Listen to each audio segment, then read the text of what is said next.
Since I was very young, something inside me pulsed differently. A restlessness that didn't come from the mind, but from the heart. It was as if I was searching for something, or someone. It wasn't an emptiness. It was a longing for a place I'd never been, but that I'd always known. Over time, I realized it was God calling me. Not with loud words, but with whispers. Not with promises of greatness, but with invitations to surrender. My calling didn't come in a moment of glory, but in the simplicity of everyday life, in the silence of my room, in the embrace of someone who loved me unconditionally. And that's when my journey began. My calling to God is not a title. It is not a position. It is not a function.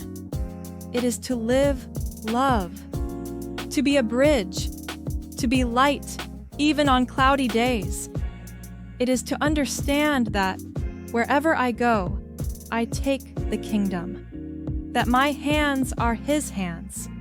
Sometimes I thought that to answer the call, I needed to be ready, but I learned that God calls the imperfect, the broken, because it is in the breaking that He molds.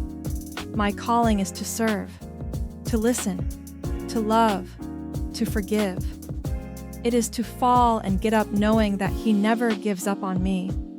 And even when I don't understand the path, I follow, because my faith does not depend on what I see, but on who calls me. Today, I understand.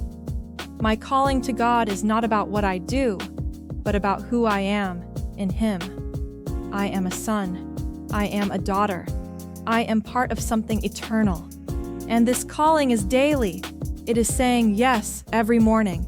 It is trusting even when in doubt, loving even when it hurts, because in the end, all that really matters is having lived with purpose, having loved intensely, and having responded with courage to the most beautiful calling of all, God's calling.